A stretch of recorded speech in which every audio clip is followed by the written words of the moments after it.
तो एक ऐसा एजेंट जो कि मिशन करने के लिए गवर्नमेंट से बहुत सारे पैसे, एक बहुत महंगी वाइन, एक प्राइवेट जेट और साथ ही मिशन खत्म होने के बाद एक बहुत शानदार वैकेशन लिया करता था। उस एजेंट को अचानक से एक बहुत खतरनाक मिशन को करने के लिए बोला जाता है और वो गवर्नमेंट के सामने अपनी बिल्कुल वैसी ही शर्त रखता है जैसे कि वो रखा करता था। वो मिशन असल में एक बहुत खतरनाक वेपन से रिलेटेड होने वाला था। क्या वो एजेंट इस मिशन को पूरा कर पाएगा या फिर नहीं, वो जानने के लिए मिलेगा हमें इस कहानी में। तो कहानी के शुरुआत में हम लोग एक शहर में मास्क पहने कुछ लोगों को देखते हैं जो कि अपने हथियार लेकर एक जगह पर जाकर अटैक करते हैं और वहां पर मौजूद गवर्नमेंट का एक बहुत खास शिपमेंट चुरा लेते हैं। इस बारे में गवर्नमेंट ऑफिशियल को पता चलते ही वो लोग तुरंत ही हरकत में आ गए थे और लंदन में उन लोगों ने नेथन नाम के एक आदमी को बुलाया था। नेथन के पास कुछ खास एजेंट्स का नंबर था और उनके थ्रू ही वो गवर्नमेंट के कुछ खास मिशंस को अंजाम दिया करता था। तब नेथन के सामने बैठे गवर्नमेंट ऑफिशियल कौन से बात करके नेथन को पता चलता है कि वो शिपमेंट असल में बहुत ज्यादा खास था और उस शिपमेंट को पाने के लिए एक बहुत बड़ा टेररिस्ट बहुत सारे पैसे देने वाला था। उस शिपमेंट के बारे में किसी को ज्यादा चीजें तो नहीं पता थी, पर उसके चोरी होने की खबर को सुनकर ब्लैक मार्केट में अचानक से उसका दाम 10 बिलियन डॉलर तक पहुंच गया था। अब नेथन का मिशन यही था कि उसे किसी भी हाल में उस शिपमेंट को हासिल करना था और साथ ही ये भी पता लगाना था कि उसे चुराया किसने था। नेथन इस मिशन के लिए ऑर्सन नाम के एक एजेंट को चुनता है, पर कौन इस बात से ज्यादा कुछ दिखाई नहीं दे रहा था। ऑर्सन अगर किसी भी मिशन पर जाता था तो उसकी अलग ही डिमांड्स रहती थी, जैसे कि उसे उसका खुद का प्राइवेट जेट चाहिए होता था, मिशन के शुरू होने से पहले महंगी वाइन चाहिए होती थी और मिशन के खत्म होने के बाद एक लंबा वेकेशन चाहिए होता था। पर हाँ, इस बात में बिल्कुल भी शक नहीं था कि ऑर्सन इस मिशन के लिए सबसे ज्यादा बेस्ट है। तब कौन भी इस पर मान जाता है। दूसरी तरफ हम लोग ऑर्सन को देखते हैं जो कि एक मिशन को खत्म करने के बाद एक बहुत ही शानदार वैकेशन पर आया था और उसने काफी महीनों से कोई भी मिशन नहीं करा था। और ऐसा कहीं ना कहीं इस वजह से था क्योंकि पिछले मिशन के दौरान उसे बहुत तरह के फोबियाज हो गए थे और उसे दूसरे मिशन में जाने में थोड़ा सा डर लग रहा था। पर आज जब नेथन आकर उससे मिलता है तो ऑर्सन उसके मिशन के बारे में सुनने के बाद पहले तो मना कर देता है, पर बाद में जब ऑर्सन को इस बारे में पता चलता है कि इस मिशन के लिए उसे मोटी रकम मिलने वाली है तो वो इस मिशन को करने के लिए मान जाता है। ऑर्सन को मिशन के बारे में सारी चीजें बताने के बाद नेथन उसको अपने साथ ऑर्सन की डिमांड के अकॉर्डिंग एक प्राइवेट जेट में मिशन के स्पॉट की तरफ लेकर जाने लगता है, जहां पर रास्ते में ऑर्सन मस्त होकर वाइन पी रहा था। वो लोग प्लेन की एक लंबी उड़ान के बाद मैड्रिड में पहुंच गए थे, जहां पर एयरपोर्ट पर ही सारा और जे जो कि ऑर्सन के बाकी टीममेट्स होने वाले थे वो उन लोगों का इंतजार कर रहे थे। सारा एक बहुत कमाल की हैकर थी और जे एक बहुत कमाल का स्नाइपर था, और क्योंकि इस मिशन में टेक्निकल चीजों के अलावा डिशुम डिशुम भी हो सकती थी, इसीलिए दोनों ही कैरेक्टर ऑर्सन की टीम में एक इम्पोर्टेंट रोल प्ले करने वाले थे। पर उसके बावजूद भी सारा के मुंह फट होने की वजह से ऑर्सन को सारा बिल्कुल भी पसंद नहीं आती। उसी दौरान हम लोग ऑर्सन की बातों से जॉन नाम के एक और एजेंट के बारे में जान पाते हैं जो कि ऑर्सन के जितना ही काबिल था, और अभी के लिए वो नेथन के कॉम्पिटिटर माइक के साथ काम कर रहा था। माइक की टीम भी उस शिपमेंट को जल्दी से जल्दी हासिल करने में लगी हुई थी ताकि वो नेथन की टीम से पहले मिशन को खत्म कर सके और उनके गवर्नमेंट ऑफिशियल को प्रमोशन मिल जाए। अब नेथन उन्हें डोनाल्ड नाम के एक आदमी के बारे में बताता है जो कि एक हार्ड ड्राइव को लेकर एयरपोर्ट पर आने वाला था। डोनाल्ड असल में एक नॉर्मल प्रोफेसर था, पर किसी वजह से जबरदस्ती उससे ये काम करवाया जा रहा था और उस हार्ड ड्राइव के अंदर ही उस शिपमेंट से रिलेटेड सारी इंफॉर्मेशन होने वाली थी। और अब ऑर्सन की टीम का काम ये था कि उन्हें किसी भी हालत में माइक की टीम से पहले या फिर उन टेररिस्ट की टीम से पहले उस हार्ड ड्राइव को हासिल करना था और वहां पर से निकलना था। जब ऑर्सन तो एयरपोर्ट के अंदर ही डोनाल्ड के ऊपर नजर रखना चालू करने वाला था, ये जो एयरपोर्ट के बाहर से डोनाल्ड के ऊपर नजर रखना चालू करने वाला था, और सारा तो सीसीटीवी फुटेज की मदद से ही डोनाल्ड के ऊपर नजर रख रही थी। अब जल्दी ही ऑर्सन की नजर डोनाल्ड के ऊपर पड़ जाती है, पर ऑर्सन के अलावा वहां पर और भी काफी सारे लोगों की टीम्स आई हुई थी जिन्हें गवर्नमेंट ऑफिशियल्स ने ही भेजा था ताकि वो लोग जल्दी से जल्दी उस हार्ड ड्राइव को हासिल करके अपना प्रमोशन करवा सके। पर ऑर्सन का दिमाग कहीं और ही चल रहा था और उसे किसी भी हालत में उन लोगों को भी पकड़ना था जो कि ये सब काम करवा रहे थे। उस दौरान हम लोग माइक की टीम के एक बंदे को देखते हैं जो कि दूसरी टीम की कुछ लड़कियों के पास जाकर उन्हें बेहोश कर देता है। पर सारा का तो सीसीटीवी फुटेज में सब कुछ नॉर्मल दिखाई दे रहा था, क्योंकि एक हैकर ने उसके सिस्टम को पूरी तरह से चेंज कर दिया था। तब सारा कैसे न कैसे अपने सिस्टम को पहले की तरह सही करती है, और जब दो लोग ओरसन के पास उसे बेहोश करने के लिए आ रहे थे, तब सही वक्त पर सारा ओरसन को इस बारे में बता देती है। ओरसन भी इस बात को सुनकर हरकत में आ गया था, और तुरंत ही उसने दोनों इंसानों को टेजर की मदद से बेहोश कर दिया था। पर इस सब के बीच डोनाल्ड को माइक के दो लोग बाहर लेकर आ गए थे, और वो उससे हार्ड ड्राइव हासिल कर पाते उससे पहले ही जेजे और ऑर्सन दोनों ही उनके पास पहुंचकर उन दोनों को मारते हुए बेहोश करते हैं, और डोनाल्ड को अपने साथ एक गाड़ी में बैठाकर लेकर जाने लगते हैं। लेकिन गाड़ी में बैठते साथ ही डोनाल्ड को अचानक से हार्ट अटैक आने लग गया था। उस दौरान हम लोग डोनाल्ड की बातों से जान पाते हैं कि असल में उन टेररिस्ट ने उसकी बीवी को किडनैप करा हुआ है, और उन्होंने उसे काम दिया था कि वो हार्ड ड्राइव को कुछ लोगों के पास पहुंचा दे। आज तक उन लोगों ने डोनाल्ड की सिर्फ आवाज सुनी थी, इसीलिए डोनाल्ड चाहता था कि नेथन डोनाल्ड बनकर उस जगह पर जाए, उस हार्ड ड्राइव को डिलीवर करे, क्योंकि उसके बाद ही डोनाल्ड की वाइफ को छोड़ा जाने वाला था। अब नेथन ऐसा करने के लिए मान जाता है। उस दौरान हम लोग कुछ गाड़ियों को देखते हैं जो कि उनकी वैन के पीछे आ रही थी, और उन गाड़ियों में माइक और उसके साथी बैठे हुए थे, क्योंकि वो लोग अभी भी उस हार्ड ड्राइव को हासिल करना चाहते थे। तब सारा थोड़ा सा दिमाग लगाकर और अपनी हैकिंग स्किल का सहारा लेकर किसी तरह से उस हार्ड ड्राइव में मौजूद डेटा को कॉपी कर लेती है, और बाद में वो लोग माइक की टीम को उस हार्ड ड्राइव को हैंड ओवर कर देते हैं। सारा के इस दिमाग की वजह से उन लोगों के पास हार्ड ड्राइव का सारा डेटा भी आ गया था, और माइक की टीम ने भी उन लोगों का पीछा छोड़ दिया था। अब क्योंकि उन लोगों के पास हार्ड ड्राइव का डेटा था, तो नेथन भी अपने वादे को पूरा करता है और हार्ड ड्राइव के डेटा को लेकर सीधा उन लोगों से मिलने के लिए चला जाता है, जो कि उस बूढ़े आदमी डोनाल्ड से मिलने के लिए आने वाले थे। उस दौरान नेथन ने जानबूझकर कुछ भी नहीं बोला था। वो लोग वहां पर आते हैं, उसके पास रखा सूटकेस उठाते हैं और वहां से चले जाते हैं। और नेथन ने पास में ही एक कैमरा लगा दिया था, ताकि उन लोगों की शक्लें उस कैमरा में आ जाएं। फिर बाद में उन लोगों की शक्लों का फेस रिकॉग्नाइजेशन करने पर पता चलता है कि उनमें से एक आदमी बेन हैरिस था, जो कि दुनिया भर में मौजूद बड़े बड़े टेररिस्ट को बहुत खतरनाक हथियार बेचने का काम करा करता था। और अगर इन सब में बेन हैरिस शामिल था, तो ग्रेग साइमन भी इसमें पक्का शामिल होने वाला था, क्योंकि बेन हैरिस असल में उसके लिए ही काम करता था। ग्रेग साइमन तक पहुंचना इतना ज्यादा आसान नहीं था, और उससे सिर्फ बड़ी बड़ी पार्टीज के दौरान ही मिला जा सकता था। पर अगर अभी के समय में वो लोग पार्टीज में चले भी जाते, तो भी शायद साइमन उनसे बात नहीं करता। इसीलिए ऑर्सन को सोचते हुए प्लेन को एले की तरफ लेकर जाने को कहता है, क्योंकि एले में डैनी नाम का एक एक्टर रहा करता था। डैनी असल में साइमन का फेवरेट एक्टर था, मगर साइमन के मुंह मांगी रकम का ऑफर करने के बावजूद भी डैनी उसके पास आज तक नहीं गया था। और अब ऑर्सन का प्लान यही था कि वो लोग डैनी के जरिए साइमन तक पहुंचेंगे। मगर नेथन को ये बात समझ में नहीं आ रही थी कि ऑर्सन डैनी को साइमन के पास जाने के लिए मनाएगा कैसे। तब ऑर्सन सब कुछ उसके ऊपर छोड़ने को कहता है, और अगले दिन हम लोग देखते हैं कि जब डैनी अपने शूट को खत्म करके अपने प्लेन में वापस आता है, वहाँ पर ऑर्सन पहले से बैठा हुआ था। तब ऑर्सन सबसे पहले तो डैनी को अपने मिशन के बारे में बताता है, जिसको सुनने के बाद डैनी की पटके 4 से 64 हो गई थी, और वो नहीं चाहता था कि वो इस मिशन का हिस्सा बने। इस पर ऑर्सन डैनी को डैनी और उसकी भाभी का अश्लील वीडियो दिखाकर ब्लैकमेल करता है, जो अगर सबके सामने आ जाता तो डैनी का तो करियर ही बर्बाद हो जाता। और अब अपने पापी पेट को पालने के लिए डैनी भी इस मिशन का हिस्सा बनने के लिए मान जाता है। आगे हम लोग फ्रांस की एक बहुत बड़ी क्रूज पार्टी में डैनी को देख पाते हैं, जो कि सारा को अपनी गर्लफ्रेंड और ऑर्सन को अपना मैनेजर बनाकर ले गया था। और जैसे ही उस पार्टी के अंदर साइमन की नजर उन पर पड़ती है, तो वो तुरंत ही डैनी के पास आकर उससे बात करने लगता है। और उसी समय का फायदा उठाते हुए सारा वहां पर से नीचे मीटिंग रूम में आ गई थी, जहां पर थोड़ी ही देर में बेन हैरिस के एक साथी अलेक्जेंडर और साथ ही साइमन की मीटिंग होने वाली थी। उस दौरान वो लोग शिपमेंट वाले वेपन को खरीदने वाले लोगों का नाम भी ले सकते थे, इसीलिए सारा उस रूम में चुपके से एक माइक्रोफोन लगा देती है, ताकि वो लोग उस आदमी के बारे में जान सकें जो उस शिपमेंट को खरीदने वाला था। अब उस माइक्रोफोन को पूरी तरह से सेटअप करने के लिए सारा को कुछ देर वहां पर खड़े रहने की जरूरत थी, क्योंकि जेजे उसके फोन की मदद से उस माइक्रोफोन को अटैच कर रहा था। सारा ऐसा कर ही रही थी कि उसी बीच रूम में बेन हैरिस आ जाता है, जो सारा को उस रूम में देखकर बहुत ज्यादा शौक था।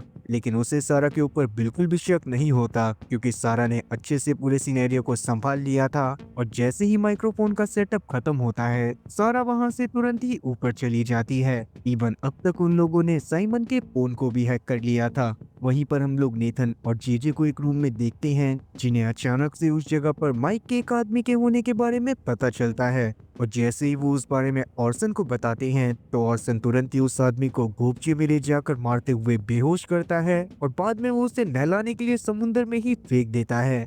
वहीं डैनी अभी भी साइमन की बड़बड़ सुन रहा था और साथ ही वो साइमन से झूठ भी बोल देता है कि अगली फिल्म वो एक वेपन माफिया के ऊपर करने वाला है। साइमन इस बात से सच में बहुत ज्यादा खुश हो गया था और वो डैनी और सारा को उसके टर्की वाले मेंशन में इनवाइट करता है, ताकि डैनी साइमन के लाइफस्टाइल को देखकर समझ पाए कि असल में एक वेपन माफिया किस तरह से रहता है। उतने में ही वहाँ पर साइमन के और भी दोस्त, जिनमें अलेक्जेंडर नाम का एक और इम्पोर्टेंट बंदा शामिल था, वो लोग आ जाते हैं और डैनी के साथ फोटो खिंचवाने लगते हैं। तब डैनी को यूं परेशान होता देख तुरंत ही बीच में ऑर्सन पहुंचकर सारा और डैनी को वहां से एक बोट में लेकर चला जाता है। उसके थोड़ी देर बाद जब अलेक्जेंडर और साइमन मीटिंग रूम में बात करते हैं तो जानबूझकर वो लोग बायर का नाम नहीं लेते और साइमन डील को बस प्रॉपरली मैनेज करने को कहता है, जिससे नीचे बैठे नीतन और जेजे को तो बहुत ज्यादा गुस्सा आया था, क्योंकि वो लोग काफी देर से बस बायर का नाम जानने के लिए ही वहां पर रुके हुए थे। खैर, वापस आने के बाद किसी को कुछ भी समझ में नहीं आ रहा होता कि आगे उन्हें क्या करना चाहिए। उस दौरान ऑर्सन रात के समय में अलेक्जेंडर के घर जाकर उसके कंप्यूटर में हैकिंग वायरस डालने का डिसाइड करता है, ताकि उन्हें बाद में ही सही मगर बायर का नाम पता चल सके। तब अलेक्जेंडर के घर पर जाने पर सबसे पहले तो ऑर्सन बाहर लगे होम एयर फिल्टर में बेहोशी की दवा डाल देता है, जिससे अंदर सब लोग बेहोश हो गए थे। और बाद में वो अलेक्जेंडर के सिस्टम में हैकिंग वायरस को डालकर अलेक्जेंडर के घर से बहुत सारा सामान भी चुरा लेता है, ताकि आगे चलकर अगर किसी को गैस के बारे में पता भी चले तब भी सबको यही लगे कि ये बस एक मामूली सी चोरी है। सब कुछ करने के बाद वहां पर से ऑर्सन निकल ही रहा होता है कि ऑर्सन के सामने दो गार्ड आ गए थे जो कि बाहर घूम रहे थे। और ऑर्सन तो ऑर्सन था, वो उन गार्ड से बिल्कुल भी नहीं डरता और वो उन्हें सही से पेल पाल कर वापस से बाहर आ जाता है, जहाँ पर सारा एक वैन में उसका वेट कर रही थी और बाद में वो लोग वहां से निकल जाती हैं। अब अगले दिन तक सबको पता चल गया था कि अलेक्जेंडर के घर में पिछली रात चोर घुस आए थे और उसने उनके दो गार्ड्स को बहुत बुरी तरह से मारा था। इसी वजह से कसीम नाम का एक पुलिस ऑफिसर कॉल करके सीधा ही इस बारे में साइमन से बात करता है। और अब वो लोग अपनी डील को कंप्यूटर के जरिए नहीं बल्कि फेस टू फेस करने वाले थे। ये बात सुनने के बाद सबका एकदम दिमाग खराब हो जाता है और वहाँ पर अब डैनी और साथ ही सारा डिसाइड करते हैं कि उन लोगों को अब साइमन के घर पर जाना ही पड़ेगा। कसीम असल में टर्की की पुलिस फोर्स का एक करप्ट पुलिस ऑफिसर था, जो कि शायद खुद ही बेन हैरिस को उस आदमी से मिलवाने वाला था, क्योंकि उनसे वो वेपन खरीदता। इसीलिए अब ऑर्सन और उसकी पूरी टीम सीधा टर्की में पहुंच जाती है, जहां पर सारा और डैनी तो साइमन के लग्जरियस मैंशन में चले गए थे। और उस दौरान हम लोग ऑर्सन और साथ ही जेजे को देखते हैं, जो कि कासिम पर नजर रखे हुए थे।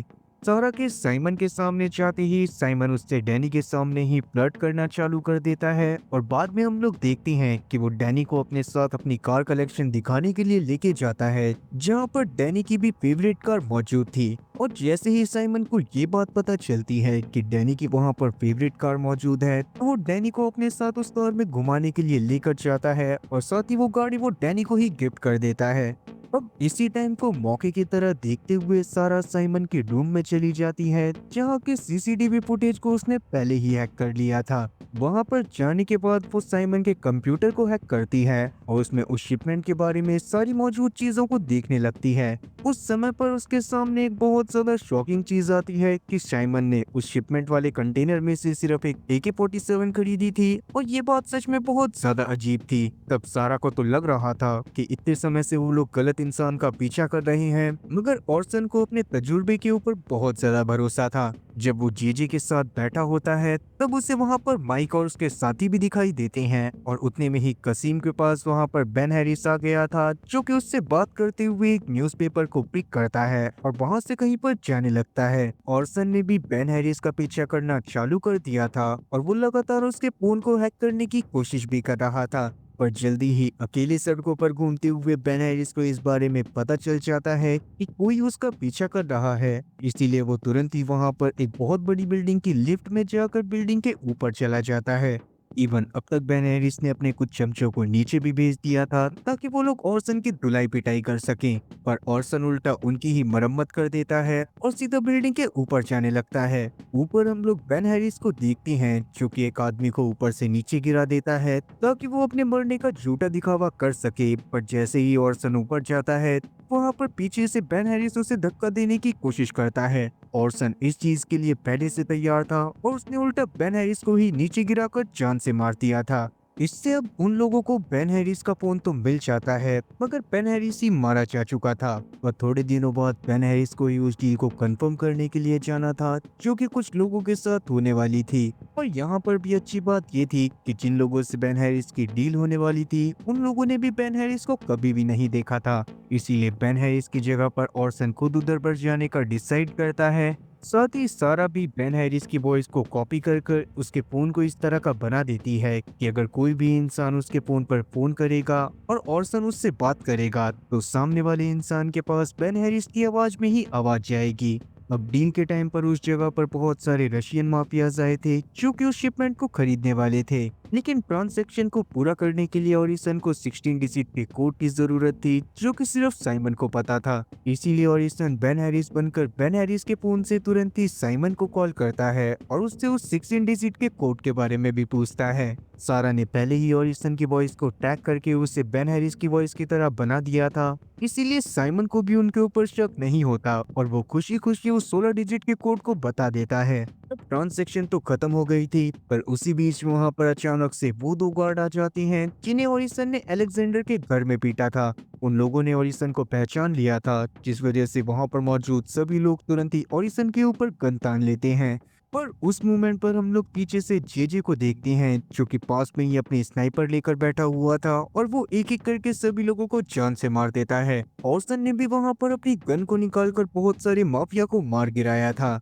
तब वो जल्दी से शिपमेंट को उठाकर वहां से भागने की कोशिश करने लगता है। उस दौरान जेजे ने सारा और डैनी को भी खबर कर दी थी कि वो लोग साइमन के मेंशन से भाग जाएं, और सारा और साथी डैनी दोनों बिल्कुल ऐसा ही करते हैं।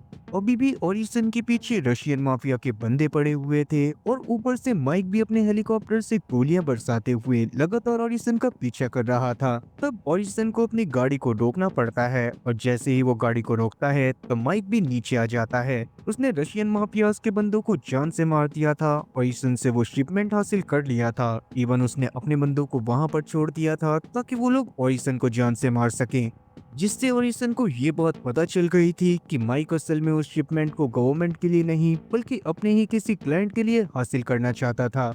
माइक के जाने के बाद माइक के साथी ओरिसन को जान से मारकर अपने हेलीकॉप्टर में बैठने वाले होते हैं कि पीछे से हम लोग जेजे को देखते हैं जो कि अपनी स्नाइपर की मदद से तुरंत ही उन सभी लोगों का गेम बजा देता है और ओरिसन की जान को बचा लेता है। तब तक साइमन को भी सारा और डैनी के खेल के बारे में पता चल गया था और उसने भी अपने साथियों को डैनी और सारा के पीछे लगा दिया था।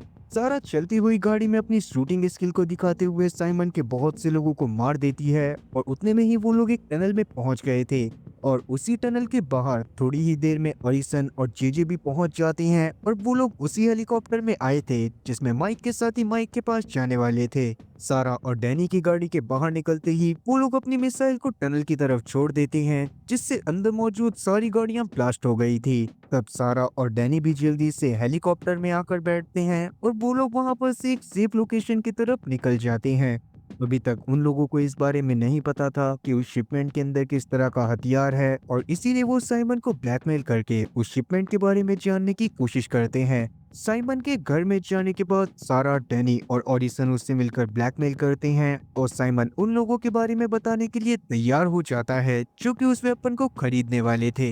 उन बंदों का नाम असल में टेंट और आर्नोल्ड था और वो उस शिपमेंट को चाहते थे क्योंकि उसमें एक बहुत खतरनाक एआई वेपन है जिसकी मदद से ही वो आगे चल के गवर्नमेंट को ब्लैकमेल करते कि वो लोग पूरी दुनिया की करेंसी को खत्म कर दें और सिर्फ गोल्ड को ही एक करेंसी बना दें। असल में आर्नोल्ड और टेंट के पास बहुत ज्यादा मात्रा में गोल्ड पड़ा हुआ था और वो चाहते थे कि इस सब को करके वो दुनिया के सबसे अमीर इंसान बन जाएं।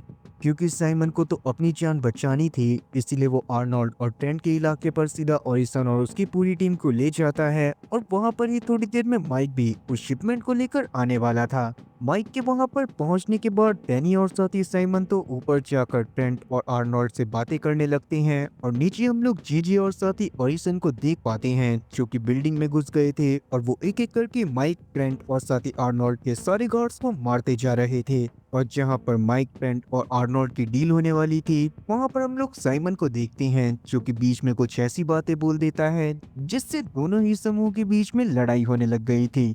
अब साइमन और डैनी तो पतली गली का रास्ता देखकर वहां से निकल जाते हैं, मगर उन्होंने जो बातें बोली थी उन बातों की वजह से माइक के ग्रुप के बीच में और आर्नोल्ड और ट्रेंट के ग्रुप के बीच में गन फाइट होना चालू हो जाती है, जिस दौरान वो सभी के सभी लोग मारे जाते हैं। फिर ऊपर जाने पर ओरिसन को वहां पर कोई भी जिंदा नहीं मिलता और वो शिपमेंट को लेकर चुपचाप नीचे आने लगता है। पर अचानक से ही उसके ऊपर माइक ने हमला कर दिया था जो कि अभी भी जिंदा था। और वो देखने के बाद सबसे पहले तो ओरिसन उसके ऊपर अटैक करता है और उसे मारने के बाद वो चुपचाप नीचे आ जाता है, जहां पर सारा और जीजी एक गाड़ी में उसका वेट कर रहे थे। फिर अगले दिन वो तीनों के तीनों उस शिपमेंट को लेकर नेथन को देते हैं, जिसको देखने के बाद नेथन बहुत ज्यादा खुश था और वो यहाँ पर चाहता था कि ये टीम मिलकर उसके लिए एक और काम करे। पर ओरिसन, सारा और जेजे तीनों ही इस काम के लिए अभी मना कर देते हैं और वेकेशन पर चले जाते हैं। जिसके साथ ही ये कहानी यहीं पर खत्म होती है और उम्मीद है कि आप लोगों को एक्सप्लेनेशन अच्छी लगी होगी। अगर आप लोगों को भी इस तरह की मूवीज एक्सप्लेनेशन देखना पसंद है तो आप लोगों को सजेस्टिंग वीडियो में एक और वीडियो दिखाई दे रही होगी, आप लोग उस पर क्लिक कर उसको भी वॉच कर सकते हो। अगर आप लोगों को एक्सप्लेनेशन पसंद आई हो तो चैनल को सब्सक्राइब करना और बेल नोटिफिकेशन को ऑल पर सेलेक्ट करना और वीडियो को भी लाइक करना। मैं ऐसी ही और मजेदार एक्सप्लेनेशन वीडियोस लाता रहूंगा। खैर, तब तक के लिए टाटा और गुड बाय।